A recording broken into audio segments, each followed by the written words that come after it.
Captain Jake Morrison stood on the bridge of the UNS Liberty, watching the massive space station grow larger on the main screen. The Galactic Council station was huge, bigger than any city on Earth. It spun slowly around a neutron star that burned with cold blue light. After 30 years of waiting, humanity was finally going to join the galactic community as full members. Jake felt nervous but excited. He had spent his whole career preparing for this moment. Behind him, Admiral Lisa Carter checked her uniform. One more time. She was Earth's best military leader, and today she would represent all human forces to the galaxy. Dr. Nathan Cross sat at a console nearby, reading through files about the alien species they would meet. He knew more about alien biology than anyone else on Earth. The Liberty moved closer to the docking bay. Jake could see other ships from across the galaxy. Some looked like giant crystals that sparkled in the starlight. Others were smooth metal, spheres that seemed to float without any engines. A few ships looked so strange that Jake could not even guess what they were made of. "Docking complete, Captain," said the pilot. Jake straightened his dress uniform and walked toward the airlock. This was the most important day in human history. The council chamber was enormous. The ceiling stretched up so high that Jake could barely see it. 47 different species had representatives there. Each group had their own section with special air, gravity, and lighting for their needs. On the east side sat the Xanthari Empire. They looked like walking crystals, their bodies made of clear material that bent light into rainbow patterns. Their leader was taller than the others, and her crystal form seemed to glow with inner fire. The Nephrites floated in large glass balls filled with green gas. They moved like jellyfish, their tentacles pressing against the glass when they wanted to communicate. The ancient Qadiran looked like metal spiders, but they spoke through small robot translators that followed them around. Jake had studied all these species, but seeing them in person was different. Some looked friendly, others seemed cold and distant. A few species he could not read at all, because they were so different from anything on Earth. High Counselor Vexthara of the Xanthari Empire rose from her crystal throne. When she moved, light danced across the chamber walls. Her voice came through the translation system, cold and sharp like breaking glass. "Today we decide the fate of the species called humans," she said. "For 30 years, they have been probationary. Members of our council, today we vote on their full membership." Jake felt his heart beating faster. This was it. After decades of proving themselves, humanity would finally have a voice in galactic affairs. But something felt wrong. The way Vexthara spoke did not sound like someone announcing good news. Admiral Carter noticed it too. She leaned closer to Jake and whispered, "Something's not right here." Vexthara continued speaking.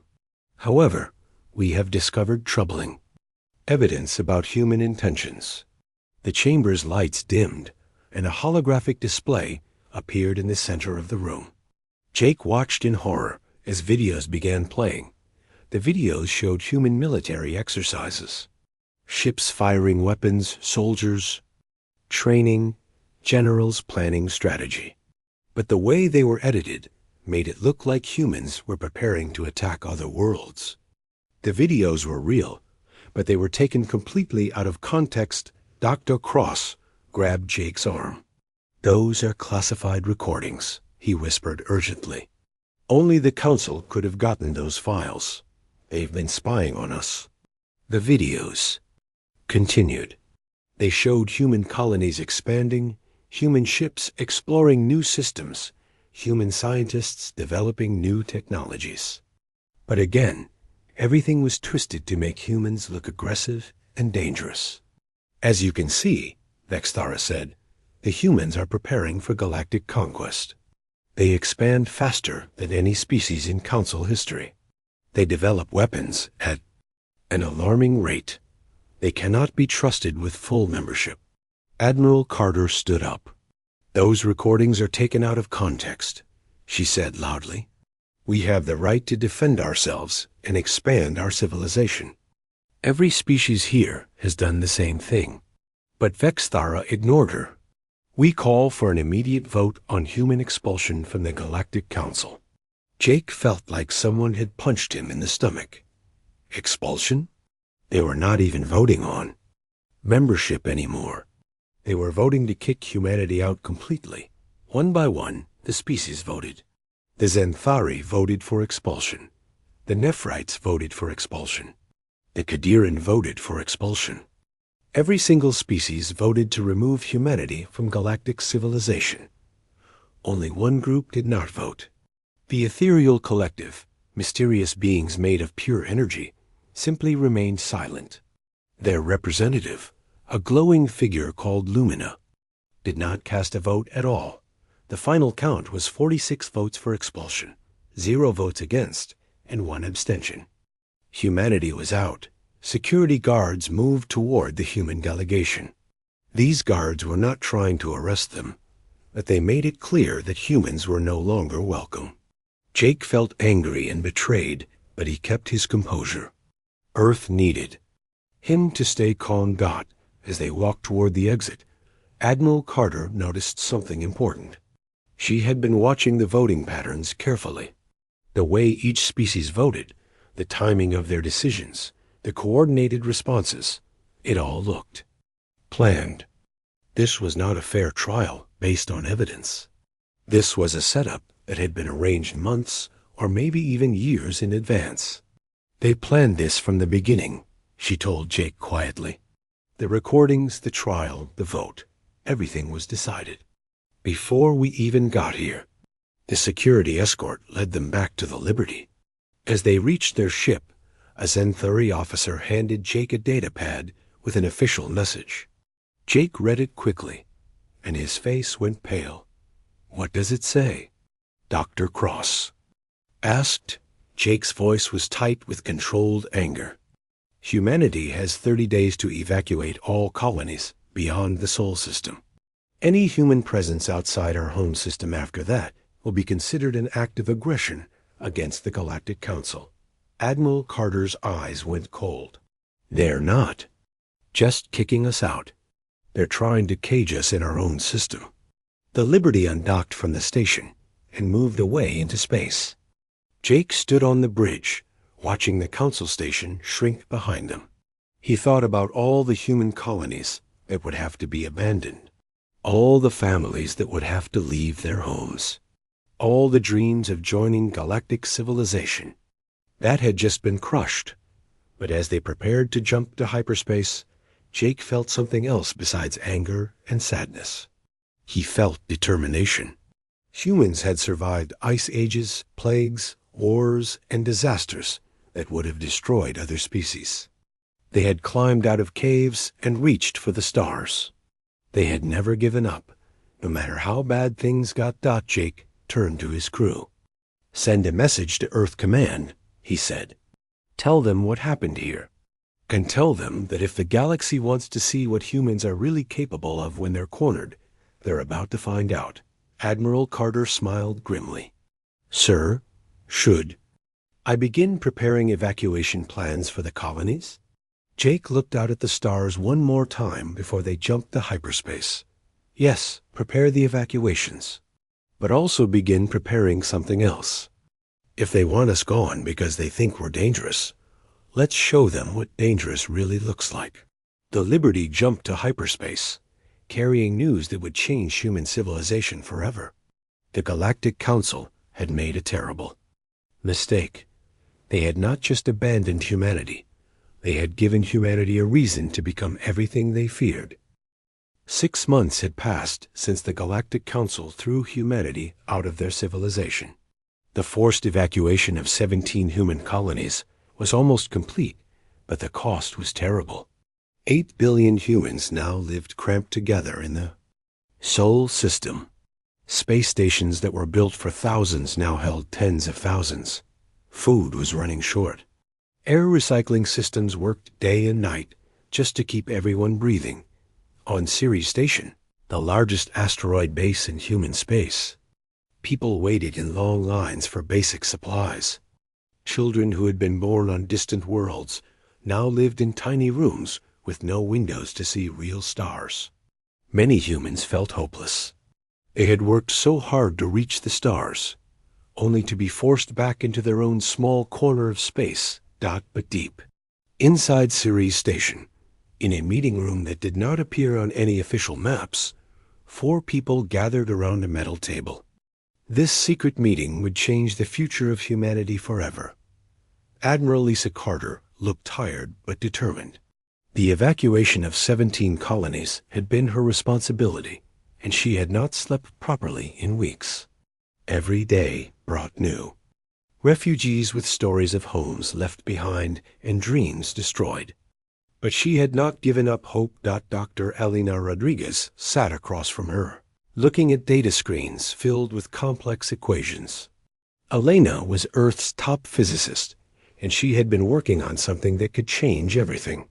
Her dark eyes showed excitement mixed with worry.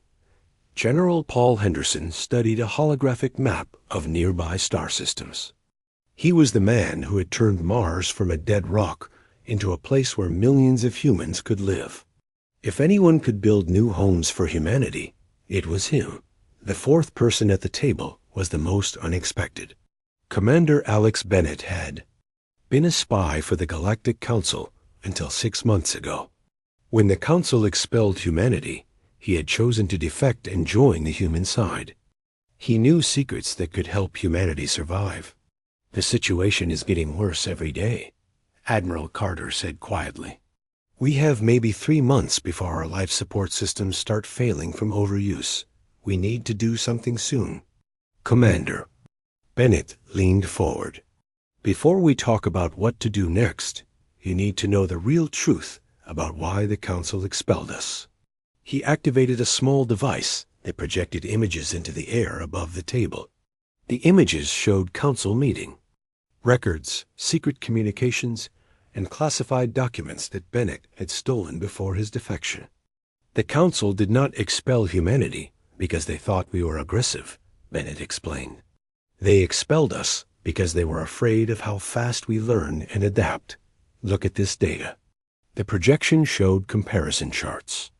In just 200 years, humans had gone from barely reaching their own moon to traveling between stars.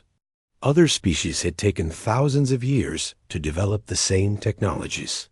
Humans learned faster, adapted quicker, and solved problems in ways that other species found impossible to understand. The Zentari Empire was especially worried, Bennett continued. Their military advantage comes from having the most advanced weapons and ships in the galaxy. But human technology was catching up too fast. In another 50 years, humans might have been stronger than them. Dr. Rodriguez spoke up. I think I know why we learned so fast. She touched her data screen, and new images appeared. These showed brain scans of different species. Look at the difference, she said, pointing to the scans. Most alien species have very organized, specialized brain structures. Each part of their brain does one specific job, and they do that job very well. But human brains are different.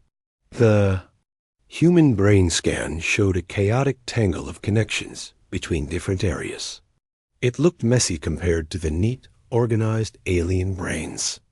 Our brains evolved on a dangerous world where we had to adapt quickly or die, Elena explained. We can think about many different things at the same time. We can combine ideas from different areas in ways that other species cannot. Where they specialize, we generalize. Where they follow rules, we improvise. General Henderson smiled grimly. So they kicked us out because we are too good at surviving. That sounds about right for humanity. Admiral Carter stood up and walked to a window that looked out at the crowded docking bays of Ceres Station. Refugee ships arrived every few hours, carrying the last humans from the abandoned colonies. Survival is not enough, she said. We need a plan that goes beyond just staying alive. We need to build something better than what we had before. General Henderson activated the holographic map of nearby space.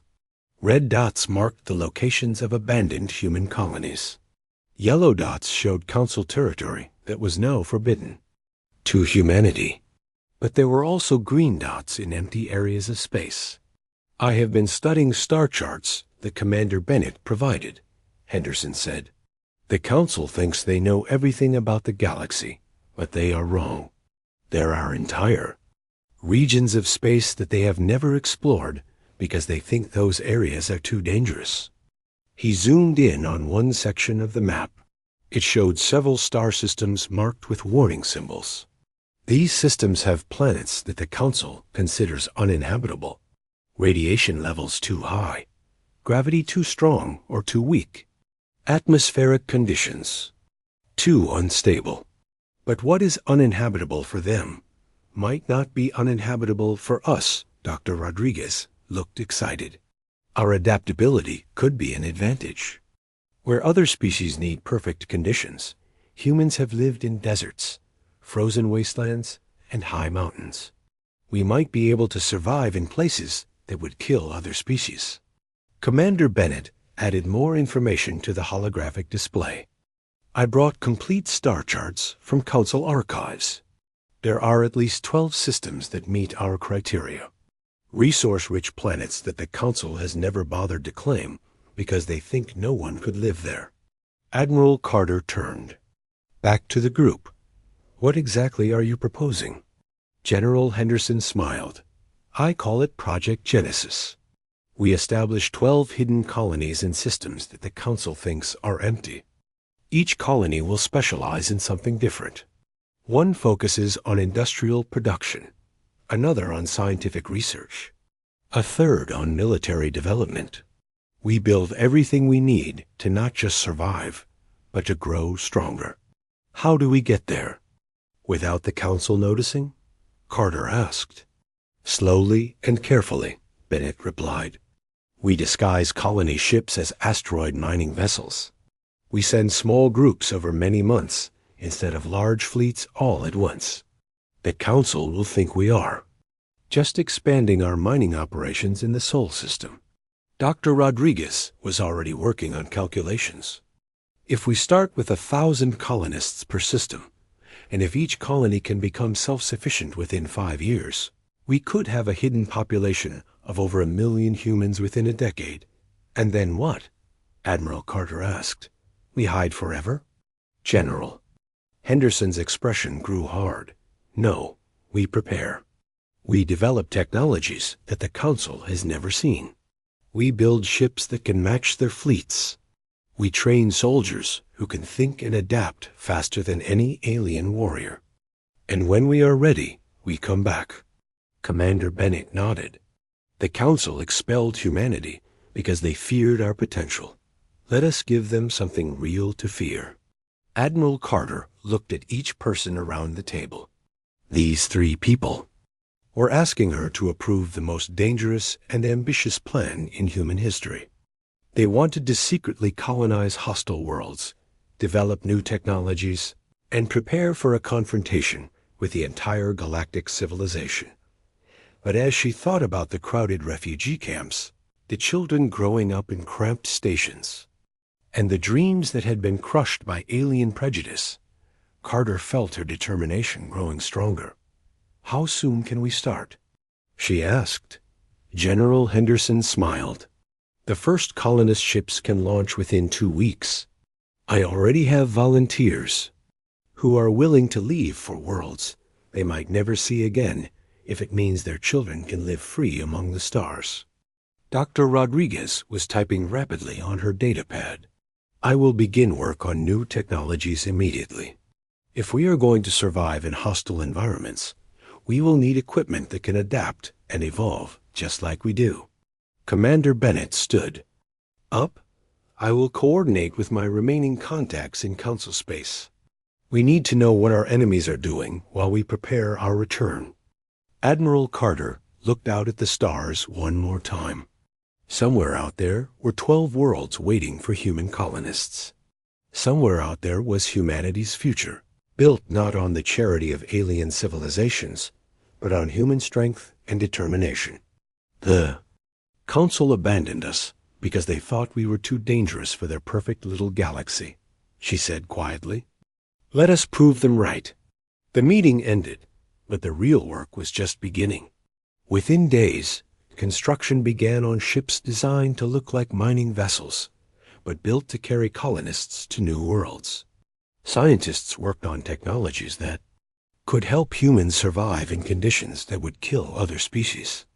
Military planners designed training programs for soldiers who would fight battles that had never been fought before. Humanity had been cast out of galactic civilization, but they would not simply disappear into the darkness. They would use that darkness to grow stronger, and when they returned to the light, the galaxy would never be the same. 15 years had passed since the secret ships left Earth, carrying hopeful colonists to unknown worlds. In the Proxima Reborn system, far beyond the reach of Council surveillance, Colony Director Amy Walsh stood on a balcony overlooking the industrial complex that had become humanity's greatest achievement. The planet below had once been a nightmare world. Radiation from the red dwarf star bathed everything in deadly energy. Storms of charged particles swept across the surface every few days. The atmosphere was thin and poisonous. When the first human scouts arrived here, they had rated it as barely survivable even with full protective suits. But Amy watched workers moving across the surface wearing only light-breathing gear. 15 years of genetic modification and biological adaptation had changed what it meant to be human on this world. The colonists had developed resistance to radiation that would kill most aliens instantly. Their enhanced metabolism could process the trace elements in the thin atmosphere. Their modified eyes could see clearly in the dim red light of the star. Production report, Director, said her assistant, Carl Murphy, as he approached with a data tablet. Carl had been born on this world, part of the first generation of humans who had never known Earth. His skin had a slight metallic sheen from the genetic modifications that let him work in the radiation fields. We exceeded quotas again this month, Carl reported. The shipyards completed 12 new vessels. The weapons factories produced enough plasma cannons to outfit 3 squadrons.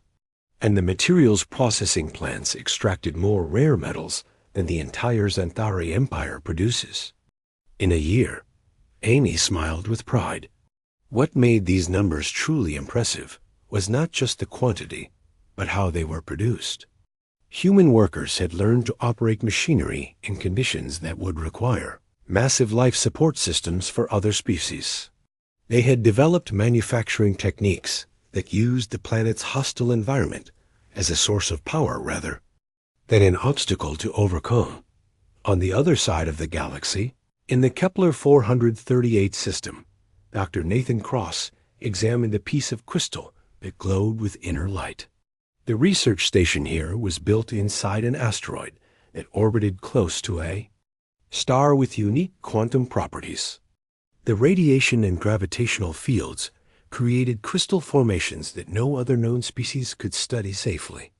The resonance is perfect, Dr. Cross told his research team.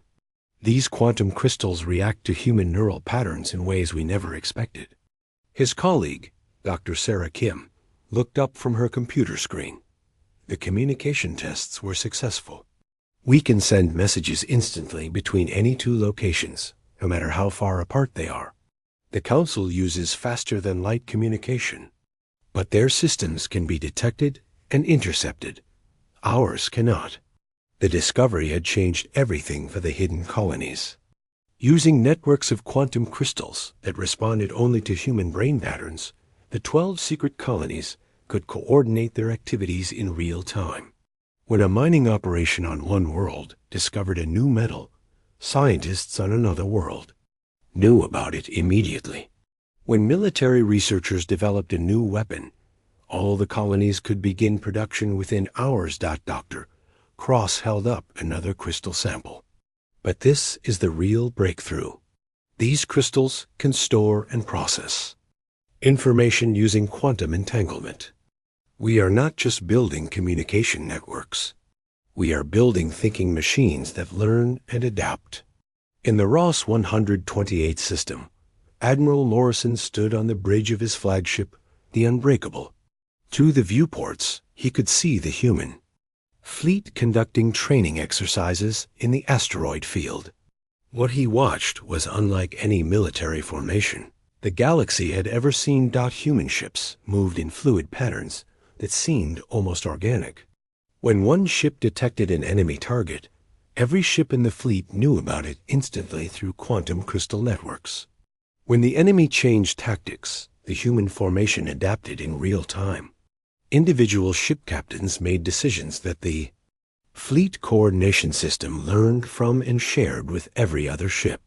Admiral, incoming message from the Wolf 1061 colony, reported Communications Officer Linda Park. Captain Brian Rogers reports that their stealth technology tests were successful. Their ships are completely invisible to Council sensors. Morrison nodded. Each colony had specialized in different aspects of human military capability. New Angeles in the Wolf 1061 system focused on stealth and reconnaissance. Their ships could slip past Council patrols without being detected. The research station at Ross 128 developed weapons that learned from combat experience, becoming more effective with each battle. What about the defensive systems? Morrison asked. The Tau Ceti colony reports that their adaptive armor can now absorb energy weapons and convert the power to strengthen shields, Park replied. And the Gliese 667C shipyards have perfected hull materials that repair themselves faster than most weapons can damage them. Morrison walked to the tactical display that showed the positions of all 12 hidden colonies. Each green dot represented not just a settlement, but a center of innovation that pushed the boundaries of what was thought possible. Human creativity, freed from Council restrictions and driven by the need to survive in hostile environments, had produced technologies that alien scientists would consider impossible. The fleet had grown from a handful of salvaged ships to over 300 vessels. But the numbers told only part of the story. These ships incorporated design principles that no Council species had ever developed. Human crews operated them with a level of coordination that came from their unique neural flexibility and the quantum crystal communication networks. Commander, Alex Bennett's voice came through the quantum communication system from his spy network. In Council space, Admiral, I have important intelligence. The Council is growing paranoid about reports from the Outer Rim territories. Morrison activated the secure channel. What kind of reports? Ghost ships that appear and disappear without warning. Impossible technologies that adapt during combat. Entire Council patrol squadrons that have simply vanished near the edge of known space, Bennett replied. Some Council species are starting to ask questions about whether expelling humanity was really a good idea. The most significant development came from an unexpected source. The Ethereal Collective, the only species that had not voted for humanity's expulsion, had been trying to make secret contact for months. Their representative, the energy being called Lumina, had finally managed to send a message through channels that the Council could not monitor. The Xanthari Empire grows desperate, Bennett continued, reading from Lumina's message. They know that something has changed in the outer regions, and they suspect human involvement. War Commander Zekthos is preparing a massive fleet to attack the Sol system. They plan to eliminate what they call the human threat permanently. Morrison felt his blood grow cold. The Sol system still held billions of humans who had no idea that their hidden colonies even existed. If the Xanthari attacked Earth with a full battle fleet, it would be a massacre. How long do we have? Morrison asked. 6 months, maybe less, Bennett replied. The Xanthari are mobilizing 300 warships. They plan to overwhelm Earth's defenses before any other Council species can object. Morrison looked around. His bridge at the officers, who had spent 15 years preparing for this moment. Every person here had volunteered to leave their families and risk their lives to build humanity's hidden strength. Now that strength would be tested in the most important battle in human history. Send a message to all colony directors, Morrison commanded. Recall all ships to rally points. Begin final preparations for Operation Homecoming. Dr. Cross's voice came through the quantum network from his research station. Admiral, are we really ready for this? The Xanthari have been building their military for thousands of years. Morrison smiled grimly as he watched his ships foaming up in perfect coordination. They have been building their military for thousands of years using the same old methods and the same old thinking. We have been building ours for 15 years using human ingenuity and the need to survive. Let's see which approach works better. Captain.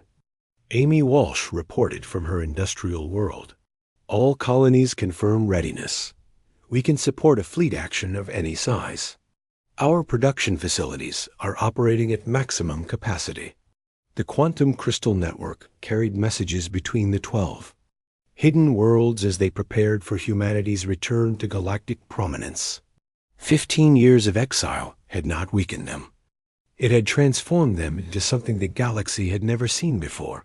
The Council had abandoned humanity because they feared human potential. Now they would discover what that potential could achieve when it was driven by determination, shaped by adversity, and focused on a single goal. The hidden empire that humanity had built in secret was about to reveal itself to a galaxy that thought humans were finished. War Commander Zekthos believed he was leading a simple extermination mission against a beaten species trapped in their home system. He had no idea that he was about to face an enemy that had spent 15 years preparing for this exact moment. An enemy that had learned to thrive in conditions that would destroy other species. An enemy that adapted and evolved faster than any military doctrine could predict. The stage was set for a confrontation that would change the balance of power in the galaxy forever. The Sol system had not seen anything like this for 15 years. Admiral Morrison's fleet emerged from hyperspace in a formation that no Council military academy had ever taught. 200 human ships appeared at once, arranged in patterns that shifted and flowed like a living organism. Each ship was connected to all the others through quantum crystal networks that made them think and act as one unified force. War Commander Zekthos watched from the bridge of his flagship, the massive Xanthari Dreadnought Dominion. His 300 warships had been waiting in formation near Jupiter, expecting to face the scattered remnants of human civilization. Instead, he found himself looking at a fleet that moved with impossible coordination. Impossible, Zekthos said, his crystal body refracting light in patterns that showed confusion and concern. Intelligence reports said the humans were finished. These ships use technologies we do not recognize. His tactical officer, a younger Xanthari named Valkara, studied the sensor readings with growing alarm. Commander, their formation is constantly changing. Our targeting computers cannot lock onto them, and their ship designs are unlike anything in our databases. Zekthos had fought in dozens of battles across the galaxy. He had destroyed rebel fleets and conquered entire star systems for the Xanthari Empire. But he had never faced an enemy that moved like this. The human ships did not follow any known tactical doctrine. They flowed around each other like schools of fish, never staying in the same pattern for more than a few seconds. Begin the attack, Zekthos ordered. Show these primitive humans the power of the Xanthari Empire. The Xanthari fleet opened fire with plasma cannons that could melt through asteroid belts. Beams of superheated energy lanced across space toward the human formation. But something impossible happened. The human ships seemed to know where each shot was aimed before it was fired. They moved out of the way with split-second timing that should have been impossible for any living crew to achieve. Captain Susan Hayes commanded the human destroyer, resilient as it danced between the Xanthari plasma beams. Her ship was smaller and lighter than the Xanthari cruisers, but it moved with a speed and precision that made it almost impossible to hit. "All ships, execute Pattern 7, Susan commanded. Her voice was calm, despite the chaos of battle around her. Through the quantum crystal network, every human ship knew exactly what she meant. Pattern 7 was a tactical formation they had practiced in the asteroid fields of the hidden colonies, using gravitational fields and debris as weapons to the human. Fleets split into smaller groups that darted toward the asteroid belt between Mars and Jupiter. The Xanthari ships followed, confident that their superior firepower would finish the humans quickly. But as they entered the asteroid field, they discovered that the humans had turned the entire region into a trap. Human ships fired at asteroids, not at enemy vessels. The asteroids shattered into clouds of debris that the human ships then pushed toward the Xanthari fleet using gravitational manipulators. What looked like random rock fragments became guided projectiles that struck Xanthari ships from unexpected angles. "Clever," Zekthos admitted as he watched his heavy cruisers struggle to maneuver in the asteroid field. But cleverness will not save them from superior firepower. He was wrong. As the battle continued, something even more impossible began to happen. The human ships were learning from every attack. When Xanthari plasma beams struck their hulls, the armor did not just absorb the damage. It analyzed the energy patterns and began to adapt. Ships that were hit by plasma fire became more resistant to plasma weapons. Their shields grew stronger instead of weaker. Velkara's voice was filled with disbelief. "Commander, their armor is evolving during combat. Each hit makes them harder to damage with the same weapon type."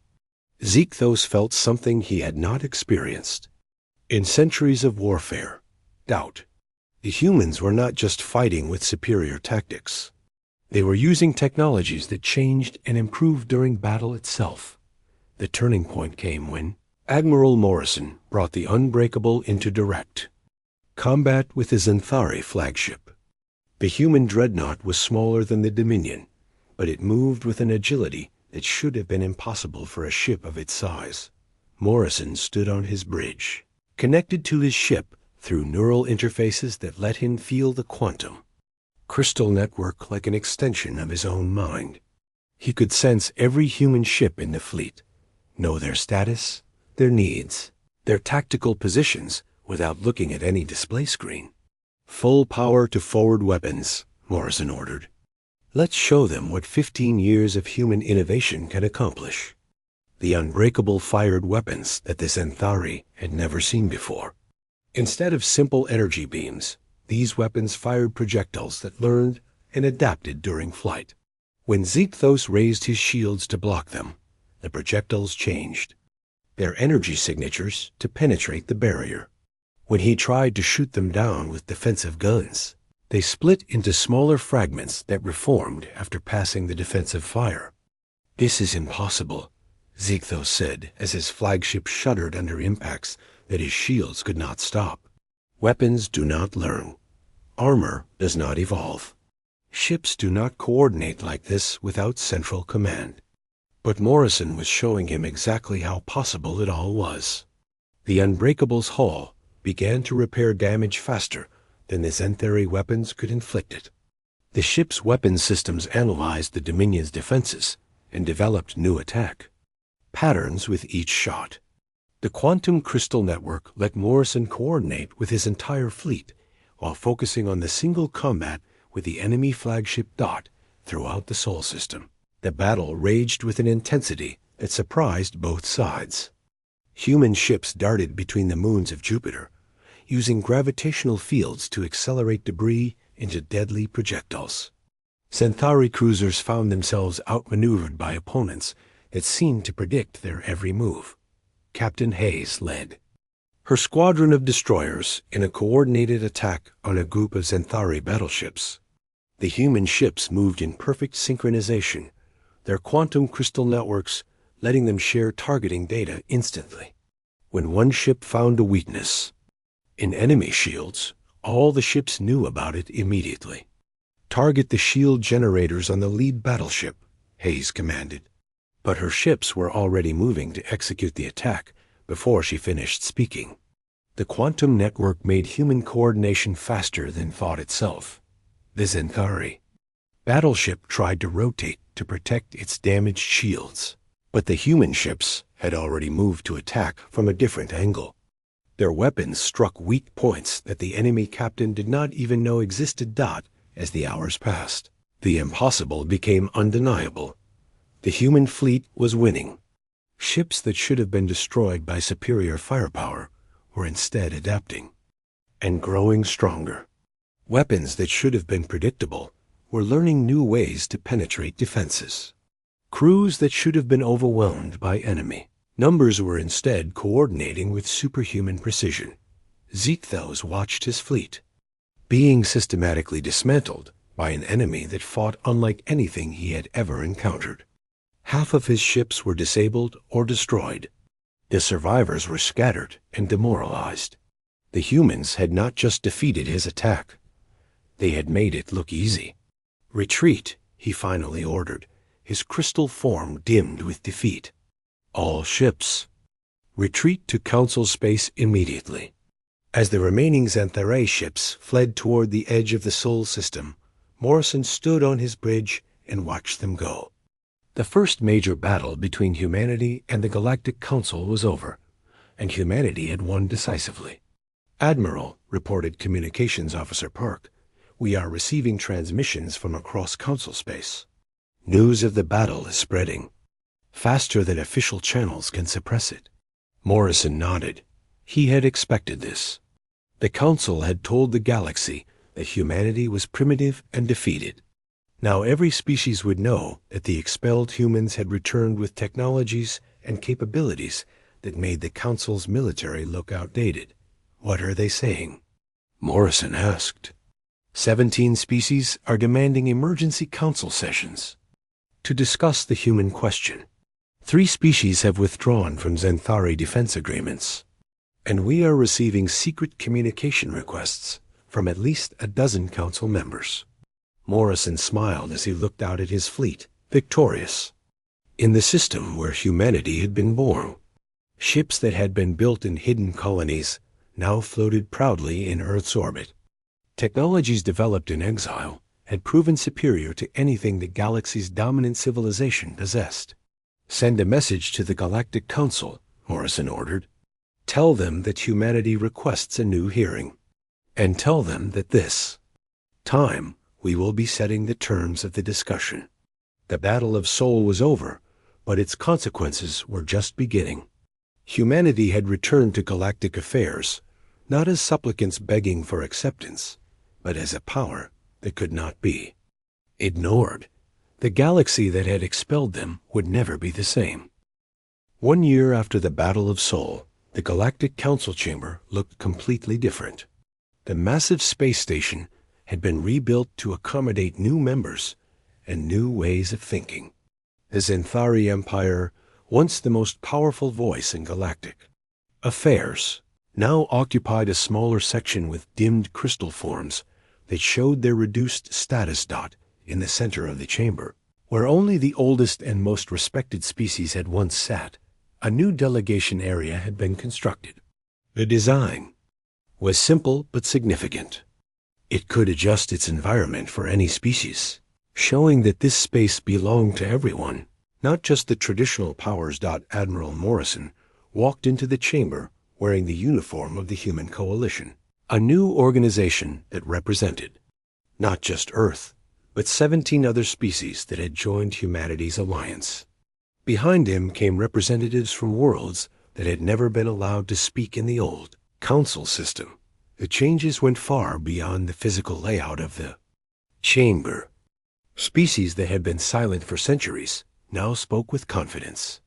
The rigid hierarchy that had kept the same civilizations in power for thousands of years was crumbling. In its place, something new was being built. Dr. Elena Rodriguez stood at the central podium, addressing delegates from 43 different species. In her hands, she held a device that glowed with soft blue light. "This is a quantum biological fusion reactor," she explained in simple terms that the translation systems could handle easily. "It combines human neural network technology with quantum crystals found throughout the galaxy. The result is a power source that becomes more efficient over time as it learns and adapts." The demonstration that followed amazed even the most advanced species. The small device produced enough energy to power a city, and as Dr. Rodriguez ran it through different scenarios, it actually became more powerful. The reactor learned from each test and improved its performance.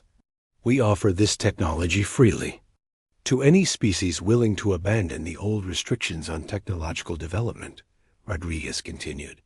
"No patents, no licensing fees, no trade agreements that favor one species over another.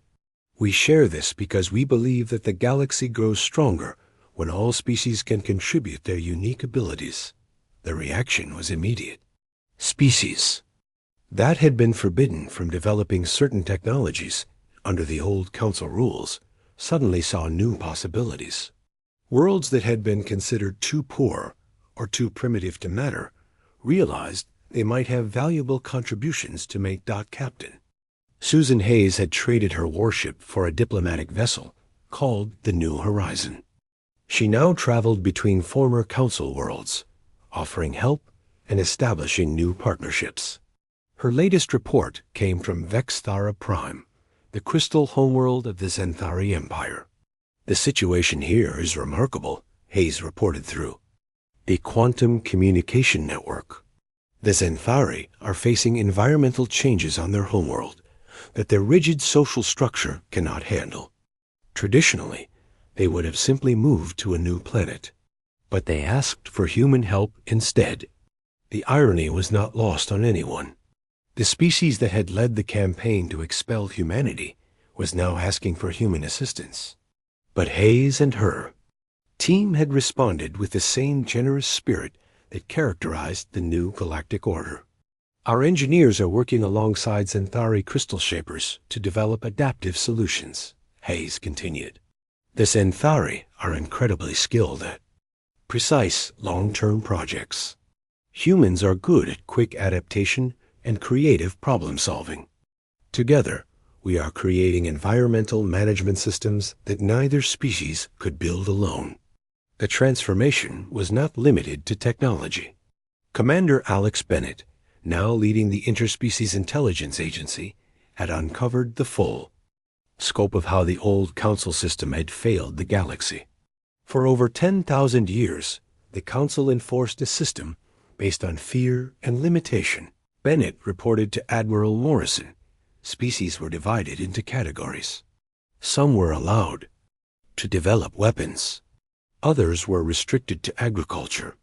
Some could explore new regions of space. Others were forbidden from leaving their home systems.